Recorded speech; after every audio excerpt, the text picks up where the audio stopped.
Good afternoon, everyone, and thanks for joining in today. My name is Lluc Cerda. I'm a senior associate here at Samfiru, Tumarkin, the employment and disability law firm. I'm the managing associate of our Calgary, Alberta office.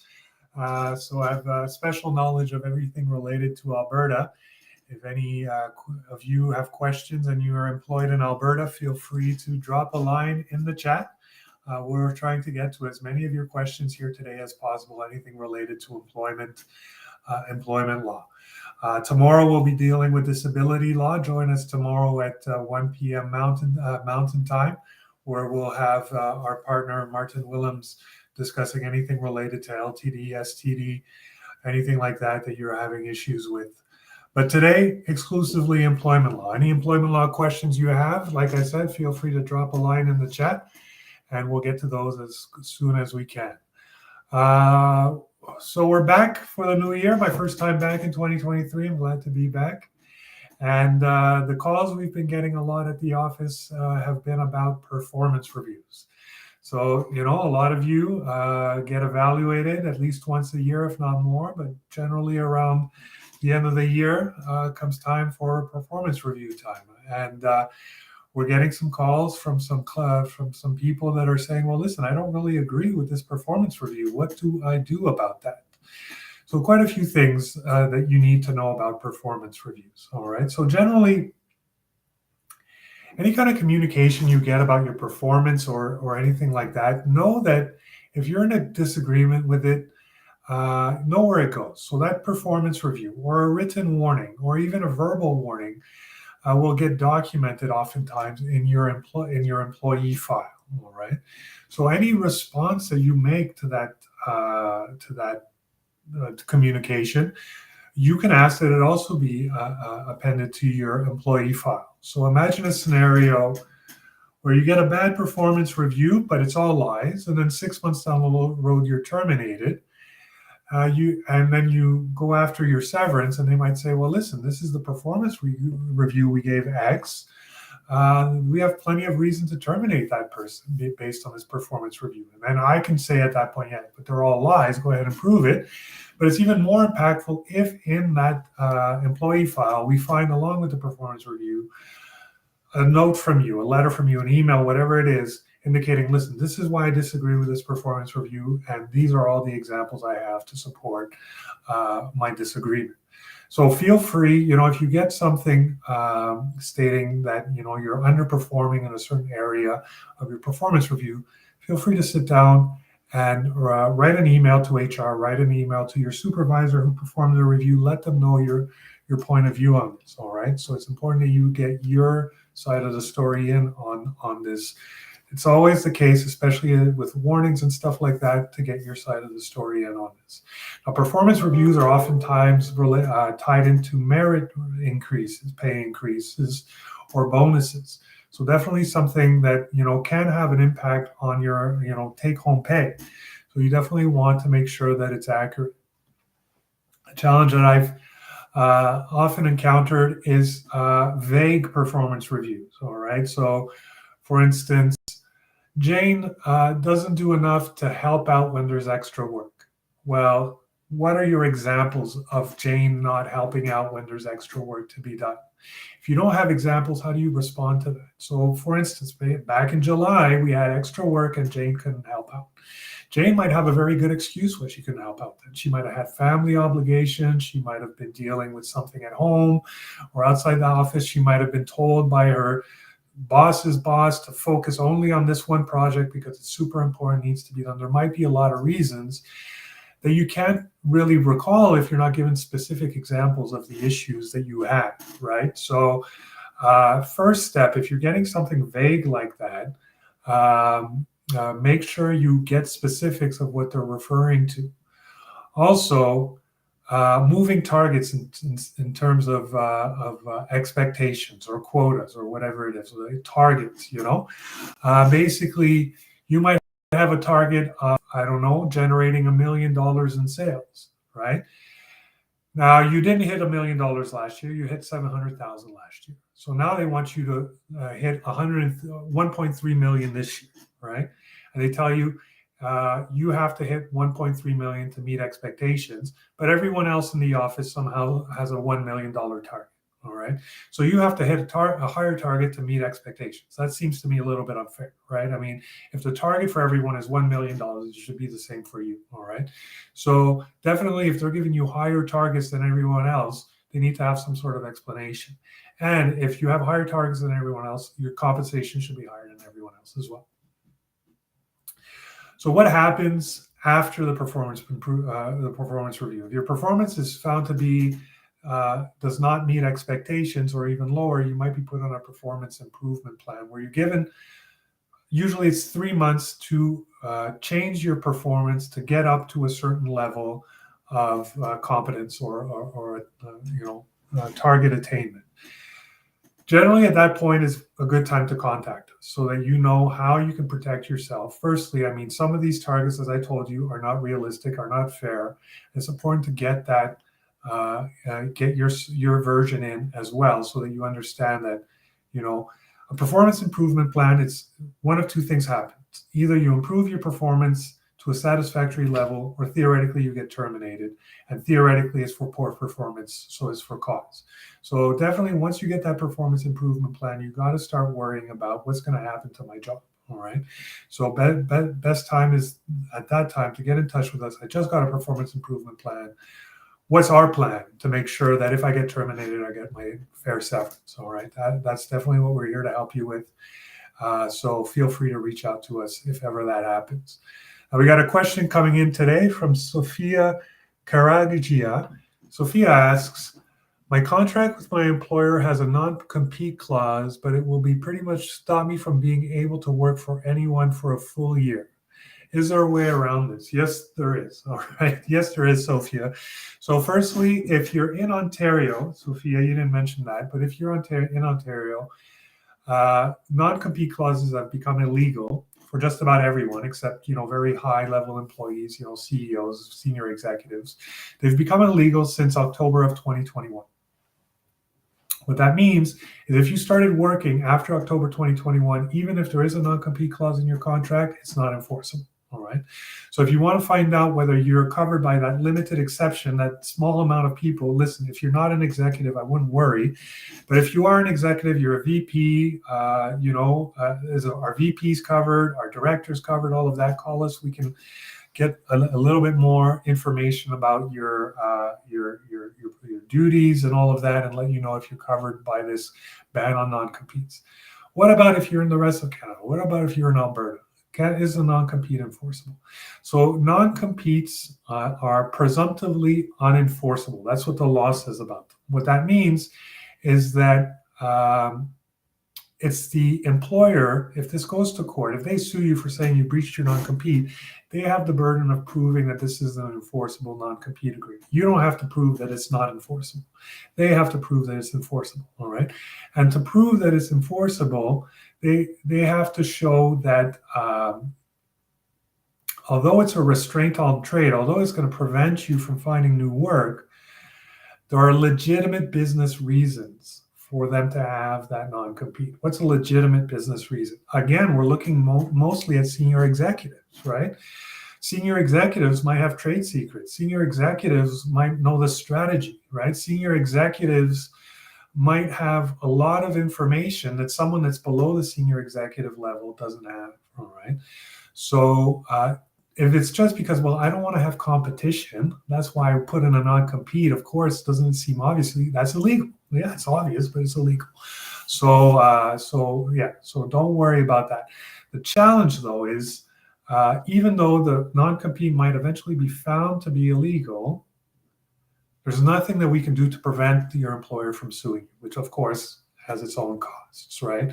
So basically, that's the general overview of it, Sophia. The problem is, without seeing your specific non-compete clause, without knowing why you signed it, why they asked you for it, what kind of work you do, what kind of company you work for, it's hard for me to give you more details than that. What I can tell you is all is definitely not lost, all right? You definitely have a good chance of being able to show that this non-compete shouldn't bind you. But for us to provide you with a fair and up-to-date assessment on whether this non-compete is enforceable. We need to see it, unfortunately. So get in touch with us, and we would be happy to have a conversation with you where we can give you tailor-made, specific advice on whether that non-compete is binding on you or not. So reach out to us. You have our website. It's right there on the screen, employmentlawyer.ca. That's employment lawyer in the singular.ca. Reach out to us. We'll be happy to have a consultation with you, let you know what we think of that non-compete agreement. We have another question from Medieval Avocado on Reddit. All right, great handle. I love that. I am looking at starting a new job. I'm wondering what a 6-month probationary period with the potential to go up to 12 months means in terms of legality and my rights. So there's two ways to look at the legality of a 6-month probationary period. All right. So one way is under the employment standards legislation, which prescribes certain minimum entitlements that all employees have in the province in which you work. And then the other one is if you're looking at full severance, which is much more, multiples more of what the minimums prescribed in the employment standard laws of the province where you live. So most employment standards laws will say that you're entitled to a certain amount of termination pay after you've worked somewhere for 3 months. Okay, you have certain protections that after 3 months you get, whether or not you're still on a probation period. So imagine a scenario, you're there for 6 months. On the 5th month, 30th day, they terminate you. They still owe you that minimum that you're owed under the employment standard legislation. Usually it's a week of termination pay. But your full severance after 6 months might be, 2, 3, maybe even 4 months of severance potentially, right? Unfortunately, if you've agreed to this probation clause, you won't get any severance other than that 1 week, because employees who are terminated during their probation period are not entitled to severance under the full severance regime that is commonly referred to as the common law regime.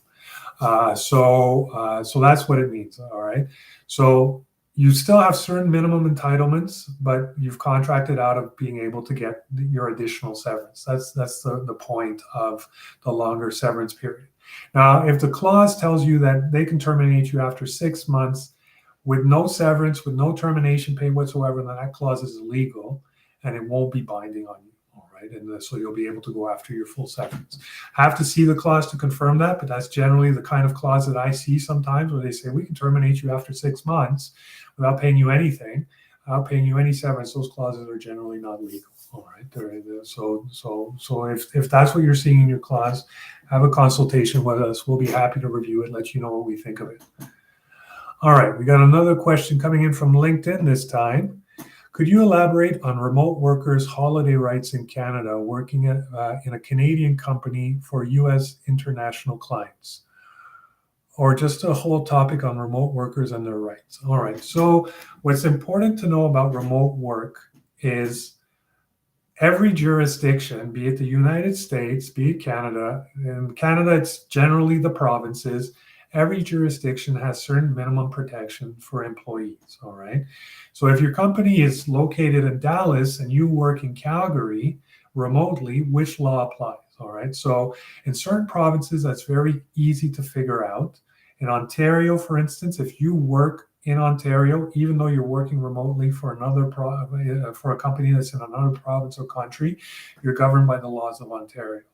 In Alberta, it's a bit more complicated. We need to know a little bit more about how you came to get this job, what the agreement is, whether you travel for work or anything like that.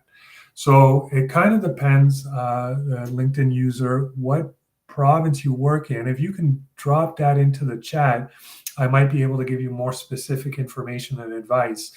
But basically, we have to figure out the laws of which province govern your employment relationship. All right.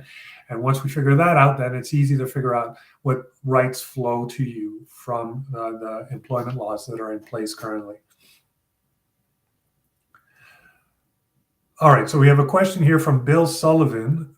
Nova Scotia Small Claims Court adjudicator found nothing wrong with a flawed workplace investigation into harassment allegations. Hard to get around this. Bill, unfortunately, we're not in Nova Scotia yet. All right, we don't have offices in Nova Scotia. I personally am not licensed to practice law in Nova Scotia. I can practice law in Alberta and Ontario, but not in Nova Scotia. So I can't really give you a lot of legal advice or information on what to do next. Generally, it is possible to have an appeal, especially in Ontario and Alberta. You can appeal a small claims court finding. But essentially, if there's already a decision out there, then you really need a full file review. Have someone consider whether an appeal is appropriate in your case. If you don't appeal, you're kind of stuck with the decision. So basically, if you're wondering what do I do next, then definitely contact a lawyer in Nova Scotia that does employment law to figure out, are there appeal grounds, or what other grounds can you use to have this small claims court decision reviewed. All right, that's an important first step. Generally, the timelines for appealing are very brief. It can be 30 days or less. So definitely you want to get on that as quickly as possible. Okay, we have another question coming in from John Aaron on YouTube. I worked for 3 months with my employer, and now they want to put me on a contract. Is this a constructive dismissal? So I'm not sure exactly what you mean by on a contract. Are they trying to make you a contractor, or are they saying, you've passed your probation, you're still going to be an employee, but we're going to give you an employment contract to govern the employment relationship? Let's suppose they're just giving you an employment contract to govern the employment relationship.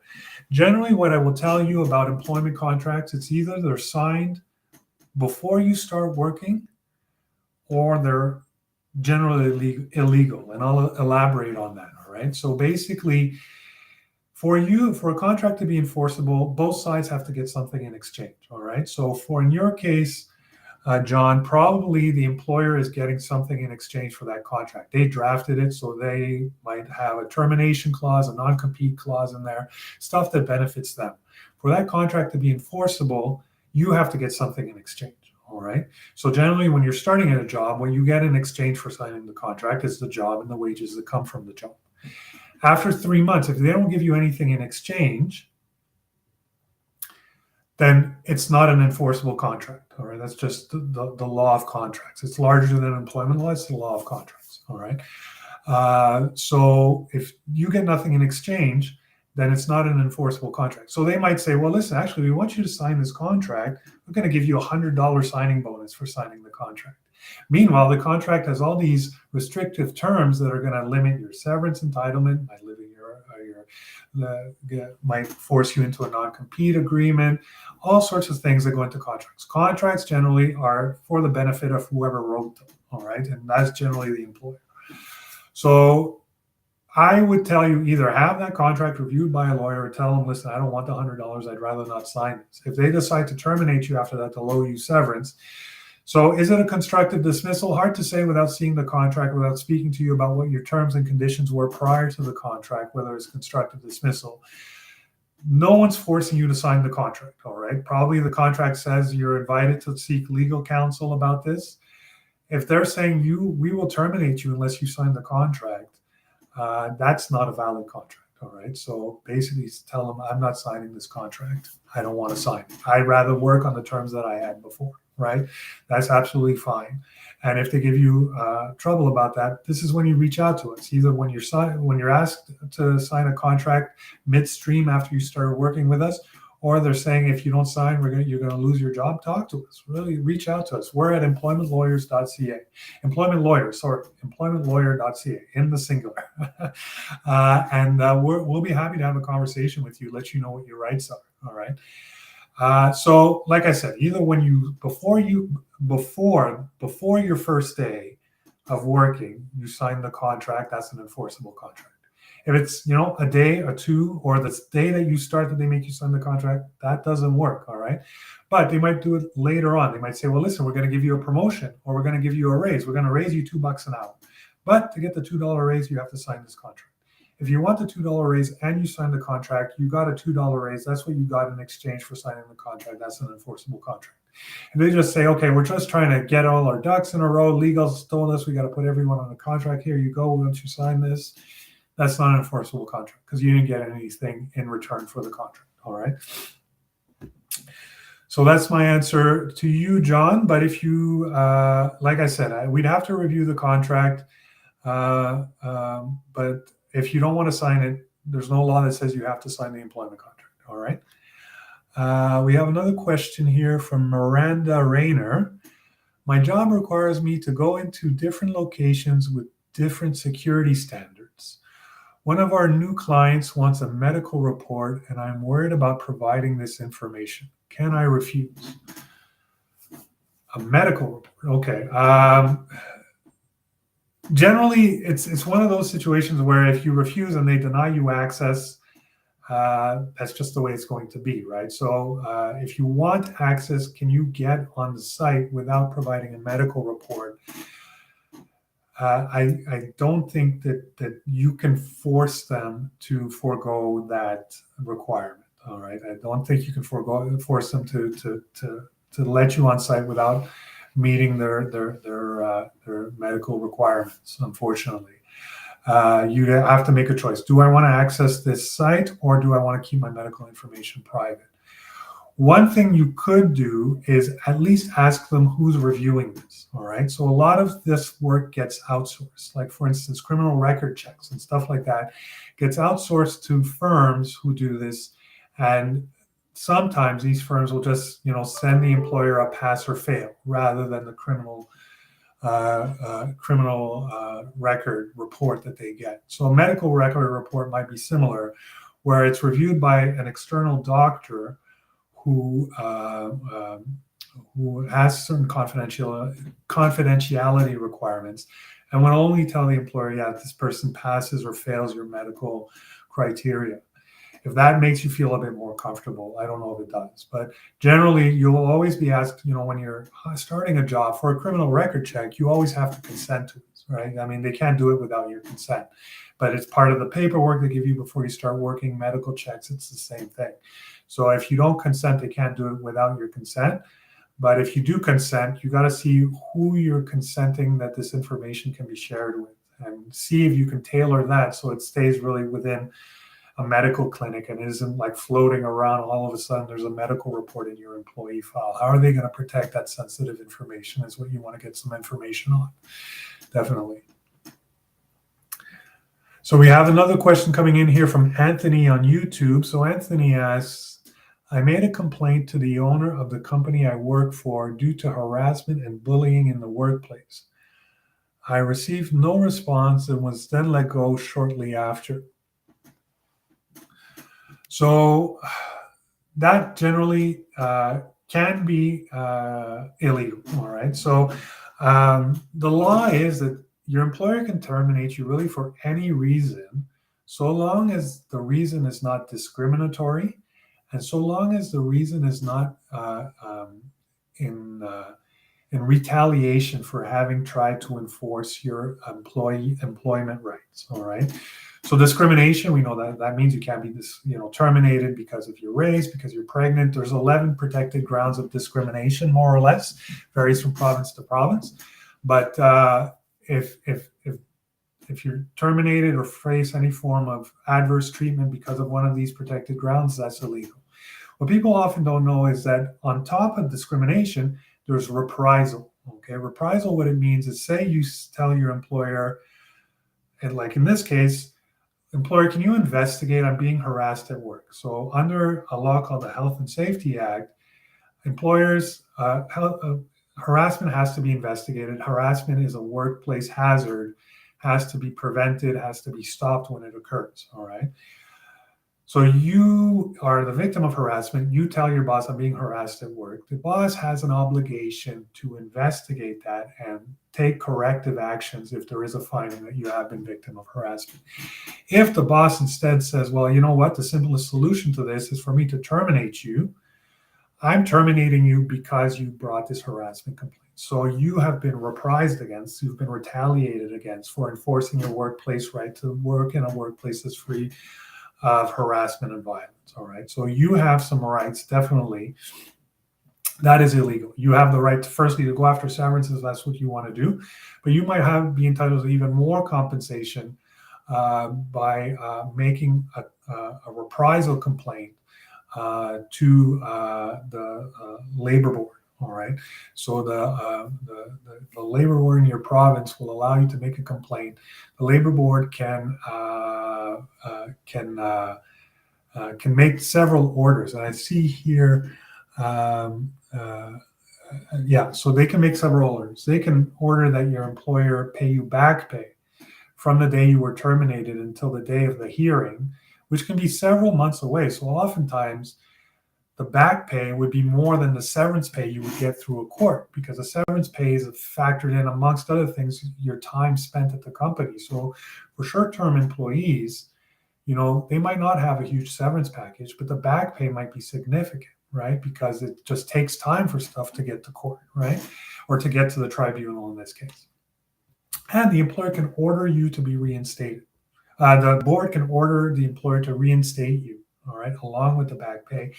And there could be damages for violating your right to be free from harassment in the workplace, all right? So definitely a lot of things you can do. These are, if you're the victim of reprisal, either because of a harassment complaint, because you refused unsafe work, because you tried to enforce your rights under employment standards laws, such as your right to breaks, your right to overtime pay, in Ontario, your right to disconnect, all these things entitle you to additional compensation. So it's very important you reach out to us, because the timelines, again, for doing something about it are short. So reach out to us, employmentlawyer.ca. All right, we're happy to look into this for you, and we can definitely help you out to get you your maximum compensation in those situations.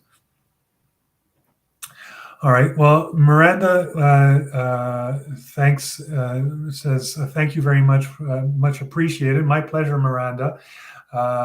Thanks for reaching out. Miranda was the one who was being asked for the medical report to access a client site. We have another question coming in here from Bobby Dillon. Since this live is about employees, how much are your services for wrongful dismissal? I paid $215 for just a consultation. I was terminated for this reason. Bear with me a second, Bobby. I'm just trying to see if you asked another question. Okay, so regarding, oh yes, so Bobby, you were terminated for the workplace complaint. So we have, of course, we're in the business of helping people who just lost their jobs, right? Of course, we understand that there's not a lot of money floating around. So we have several different options available to employees who need our help, all right? Sometimes we can only take certain matters on an hourly basis, but we strive to help our employees out as much as possible, either by working on contingency or by working on a flat fee or something like that. If you're really telling us, listen, there's no way I can proceed by paying it on an hourly basis, we'll try our best to make sure we can find something that allows you to hire us to help you go after your rights, that allows you to do that without, breaking the bank. Lawyers are expensive. That's just not just us, unfortunately. Lawyers across the board are expensive. We try to make it so that as much money stays in your pocket and you don't have to pay until you get paid, all right? So that you have money to pay your legal bill. You don't have to pay until you get paid. That's generally how we work. So feel free to reach out. Don't let, if you're like Bobby on this live today, and you're wondering, well, this is all well and good. I think I have a strong case. I'd like to speak to Lluc, or I'd like to speak to one of his colleagues. I just can't afford a lawyer. Reach out to us. It doesn't cost you anything to speak to us, to set up an appointment, and then at the appointment we can talk to you about how to pay for all of this.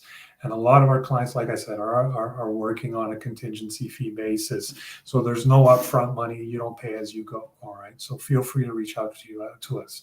We definitely understand. I mean, you've just lost your job. We get it, right? I mean, it makes absolute sense. So we are trying our best to help you out any way we can. We have a question coming in from Stephen on Facebook. I've been dealing with some health conditions lately and have been told I am immunocompromised. Well, I'm sorry to hear that, Stephen. My doctor suggested I work from home if possible, but my employer is refusing to allow this. Other coworkers are allowed to work from home. Can they deny my request? So basically, it boils down to this. What I think is happening, Stephen, is there's a bit of a disconnect between what your doctor is saying and what your employer is understanding. So what's important to know is that what a doctor needs to tell the employer is, what are your restrictions? You have a medical condition. What does that restrict you? All right. So just for instance, using an example of someone who has a bad back. So the doctor might say, well, this person is restricted from lifting anything that weighs more than 10 kilos. That's a common restriction. Doctor writes that, sends it to the employer. Now, what's important to remember, the doctor is not telling the employer, this person has a bad back, you have to give them a job where they're sitting all day, okay? The doctor is saying what this person is restricted from doing. The employer then has to figure out how to accommodate that restriction in the workplace. The employer can then decide, well, we have to transfer you to a job where you sit all day. The employer might have other solutions, all right? It's the employer that decides how to accommodate the restriction. It's the doctor that decides what the restriction is, all right? So allowing you to work from home is an accommodation, but it's not the restriction. So basically, the doctor has to explain to your employer what you're restricted from doing. For instance, if you're restricted from being, because of your immunocompromise, I'm definitely not a medical expert on this, so I'm kind of just inventing what a restriction might be. But if you're restricting from being in contact with people who haven't washed their hands in the last 10 minutes, for instance, one obvious solution would be to allow you to work from home, but the employer might decide, well, we're just going to require everyone to wash their hands every 10 minutes. We think that's a great idea. It'll be helpful for everyone. So you can still come in. We are going to guarantee that everyone that you come into contact with will have washed their hands in the last 10 minutes. We'll find a way to guarantee that. You can't really say anything about that. All right. So basically, they've accommodated your restriction. You are now in an environment where everyone's washed their hands in the last 10 minutes, right? So you can't really choose your preferred accommodation, which might be to work from home. Your employer has the job of deciding what the accommodation is. Then you can take that accommodation to your doctor and say, doctor, do you think this accommodation provides for my restriction, right? Accounts for my restriction. Your doctor might say, well, listen, I mean, washing your hands is one thing, but what about the coughing? What about this and that? And then you go back, and it's a bit of a back and forth, in all honesty. So I'm jumping ahead here because what I think your doctor said, it would be, something to the effect, due to a medical restriction, it is preferable if Stephen can work from home. All right. I can understand why an employer might say, well, we're not just going to write you a blank check here. So we need to hear more about not what your medical condition is. They don't need to know that you're immunocompromised, but what are the restrictions? What is the restriction that we can do so that you can continue to work in your workplace with an accommodation? So I think basically what I would suggest you do right now, if the employer has decided to accommodate you in any way in the workplace, take it back to your doctor, see if it deals with a restriction that your doctor has found unique. All right. So long story short, what I'm trying to say is, not just for you, Stephen, for people who are requesting accommodations, it's the employer's job to decide what the accommodation will be. Okay. You can't just impose an accommodation on an employer. All right. So that's an important one to keep in mind. It trips up a lot of people, especially people who represent themselves at the human rights tribunals. We see, in the case law, we have people that become very kind of belligerent or take a hard line, demanding that their employer accommodate them in one way or the other, and they end up losing in the human rights tribunal. When you have a lawyer on your side, the lawyer can explain to you what your obligations are, what the doctor's obligations are, and what the employer's obligations are, hopefully to get you a result where you can continue to work, or if the employer isn't doing enough to accommodate your restriction, to get you compensation. All right. But sometimes self-represented people, unfortunately, what we see in the case law is that they break off communication. They take hard stances when the law is not on their side yet. The law might be on their side a little bit down the line, but they feel like they shouldn't have to explain themselves, or they feel that they can dictate how they're going to be accommodated. It's tripped up a lot of self-represented people in human rights tribunals in the last decades. So definitely, if you're having trouble understanding what the duty to accommodate is, Stephen, you asked a great question. You did the right thing. Go to the horse's mouth. What's a lawyer think about all of this? You see that it's a lot more, collaborative. The tribunals, the human rights tribunals, want this to be a collaborative process where both the employer, the doctor, and the worker are working collaboratively to make sure that everyone can receive, can come to a solution that works for everyone. All right, we've gone over a little bit. Sorry, I got carried away there. My name is Lluc Cerda. I'm a senior associate here at Samfiru Tumarkin. I'm the managing associate of our Calgary, Alberta office. Feel free to tune in tomorrow. We are having another session with Martin Willems, who's a partner in our disability law group. He'll be talking about disability law Q&A.